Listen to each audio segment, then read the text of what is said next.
You make me go so loco, loco, make me go crazy. We would make a beautiful baby. Knock on wood. Hi you guys, welcome back to the channel. It's that girl Michelle. I'm Michelle, you can already tell. This video is basically about how this lecturer, it's not even this one lecturer, this whole course just sets out to disgrace me, and I don't get it. But anyways, let's just start. The way the timetable was in my 100 level, first semester was supposed to run from September to like first week of February.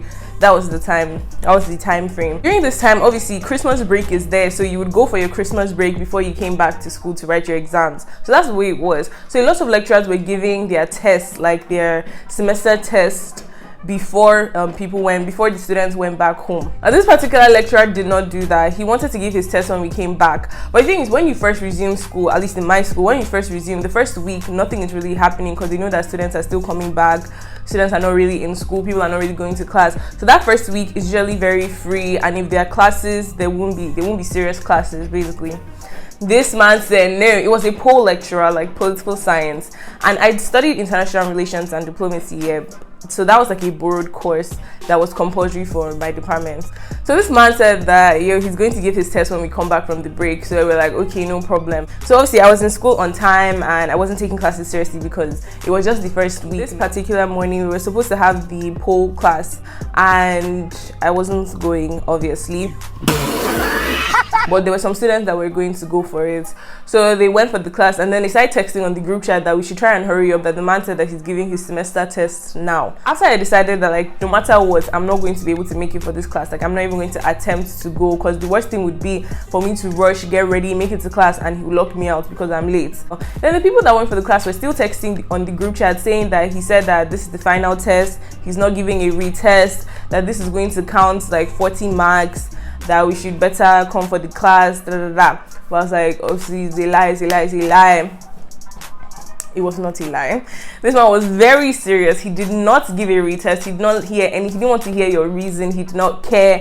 The test was gone. So the way I read for his exams was, I was not joking. There was nothing you could ask me from this course that I did not know. Like, I read and I read and I read. Oh god, like I can't explain to you how much I read for his course. Yeah, fast forward to the exam dates for his paper, they said we should write it in the classroom area. In class, there are 2 rows with each column having 5 seats. Hopefully you understand that. So in each column, there were supposed to be 3 people sitting with like a space in between. So if there are 5 seats, one person will sit here, this one will be free. One person will sit here, this one will be free. Do you understand? Like, why did I use those fingers? Anyways, yeah, you understand the logic. I was like on this seat and it was closer to the wall. So lots of people kept their bags and their books here, but it was allowed because. So as I was sitting here, the wall, the bags and the books, I didn't really care about it. The girl that was sitting here beside me, like after the space, the girl that was sitting here beside me was using a note to cheat, right? So this girl that was sitting beside me got frustrated because none of her dogs came out, so it was useless basically, and she threw it to the wall. Yeah, so where the bags and the books were. Now the guy in front and behind me, they were also cheating. They were like passing a textbook between themselves. So them two, they got frustrated because they couldn't find the answer to the question. I'm surrounded by idiots. So the lecturer of the course was going around looking at the people taking his paper, just looking how everyone was doing, if anyone had any questions, that type of thing. And he comes to like my side where I'm sitting. He's like walking down. He stops at the guy in front of me. He taps him. He's like 1, 2, 3, like going from the guy in front of me and the guy behind me. 1, 2, 3, stand up. He snatched our papers and he wrote cheating on it. I was in utter disbelief. I was like, sir? He said, he pointed to me, he was like, you, look at this notes that you're using. You think I can't see it? He now pointed to the boy, you, look at your textbook that you're using. He now pointed to the boy behind me. I saw you trying to get this one's attention. So 3 of you cheating. I'll see you guys next year. I said, no. This is a dream. This did not just happen to me. It's a lie. I refuse to believe it. No, the owner of the notes, right, that the man accused me that I was using, she eventually came out and she was like that she's so sorry, that she knows it's her fault, that she knows it's her notes, that I shouldn't even worry about it, that the man takes bribe, like just give him some money and you'll be fine. I was like, okay, that's fine, but I am a good girl and I do not know how to do that type of thing. Like, I have tried and I have failed. I have been severely embarrassed because of that, so I don't even do it. So then she's like that I should not even worry about it, that she's so sorry, she knows it's her fault. So she'll even like fork up the money to give the guy, and she'll handle everything. She was like, I should stop crying, I shouldn't worry about it, she'll handle everything, that it's completely fine, that she's so sorry. So I was like, okay, you know what, it's fine, there's lights at the end of the tunnel, it's fine, I'm not going to have a carryover, it's fine. This girl used me to catch cruise. Jesus. Oh yeah, babe, come now, come and meet this man and talk to him for me. So she'll tell me, go and wait for me in class. I'll go to wait for her in class. I'll go and wait for her. This babe will not call me. She will not, like, no contact whatsoever. She wouldn't call me. And then it became very obvious that she was not going to do it. Her friends were even telling me that I should stop thinking about it, that did I actually believe that she would do it? Her own friends. And the people around me were kind of like that. She has already told you that he takes money, so you just gotta give him money by yourself. Like, it's not that big of a deal. It's not that hard. So I was like, okay. People do it, so obviously it's not impossible. Let me do it myself. I was like, okay, how do I present it to this man now? Do I go to his office and be like, sir, do you want to buy lunch? Give him the money. Sir, can you send me your account number? Let me surprise you. Sir, you know what? Maybe like raise out the money a little bit and be like, sir, I was just thinking of the tactic. How will I approach the situation? Because I've not done this before. I don't know how to do it. So then people were like, I should just relax, that once he sees the money, he will know, he will understand, and it's to be fine. So I was like, oh yeah, no problem. Then you go, he said once he sees the money, he will understand what I'm saying, so I don't really have to do much. They're like, yeah, that I should just go and do it. I was like, okay, no problem. After one paper, as in the ginger that I was getting, I was like, okay. Let me just go and do it. It can't be that hard. It cannot be that hard. And so I go to his office, I knock, tells me to come in, tells me to sit down. I sit down.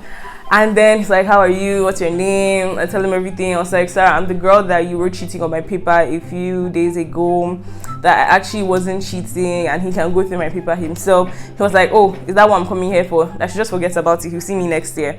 So I'm like, sir, I really don't have a carryover, and I don't know what I can do. And now I brought out the money. I was like, I don't know if this will. He just said, what? What do you think you're doing? You want to bribe me? Get out of my office! Sir? Like, get out of my office! You carry over this course until you graduate! Sir?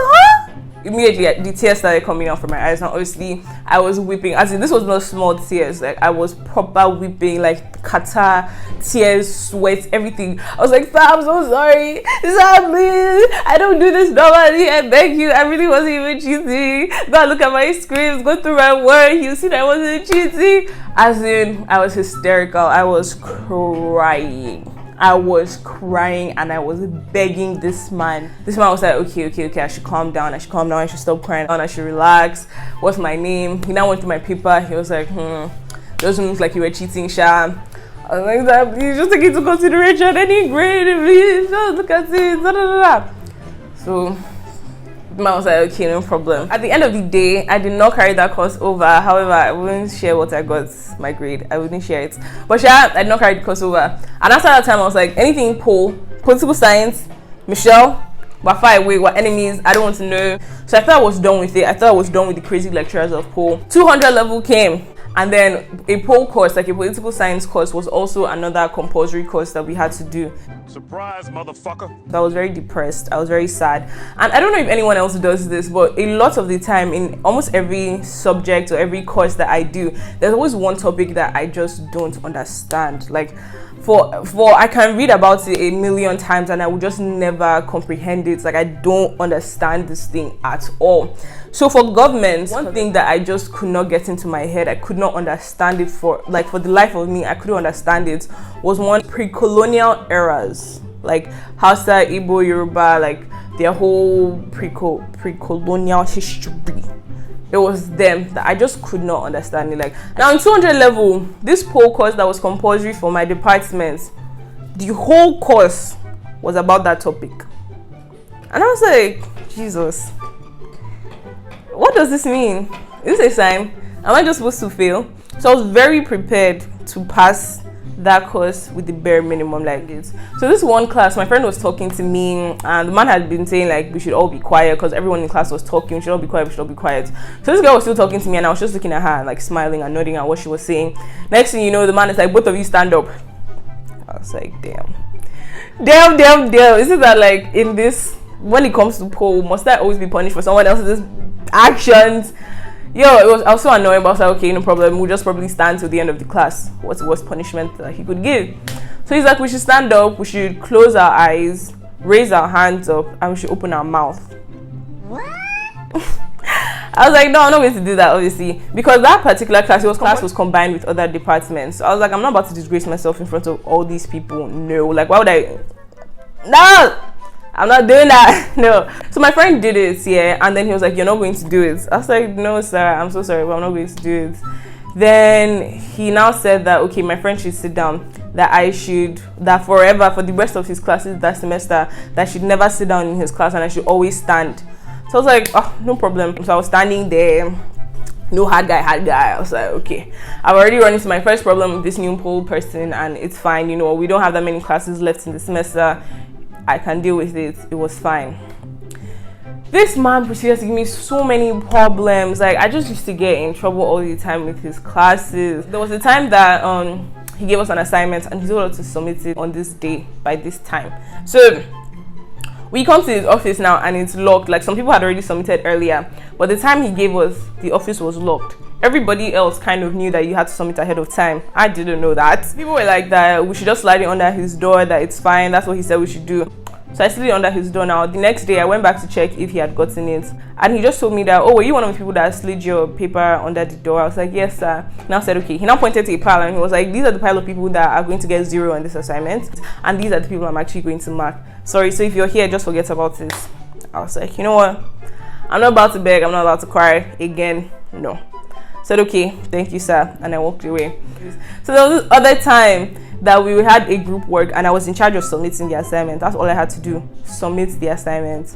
So I went every day for a week straight to submit this assignment, every single day. Like, I was going 3 times a day to submit this assignment. This man was never in his office, and I was not about to slide it under his door again. No.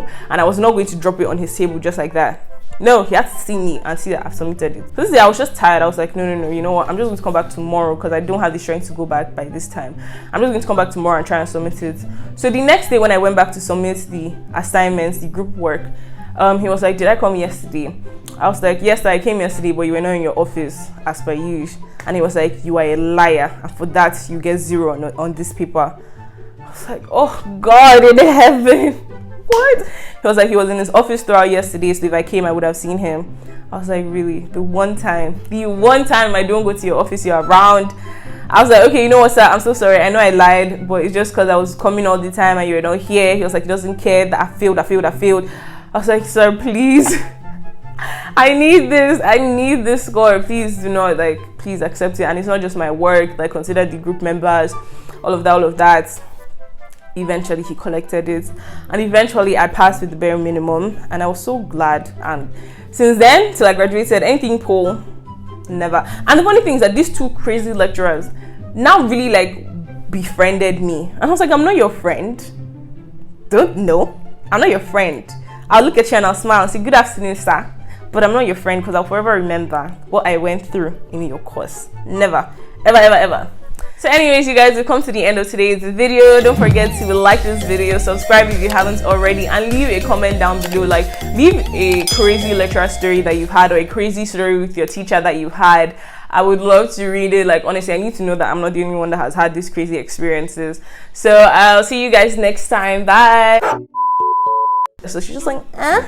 Then he was what was that sound? Anyways, what was I saying? Yeah, okay. So anyways, this brings us into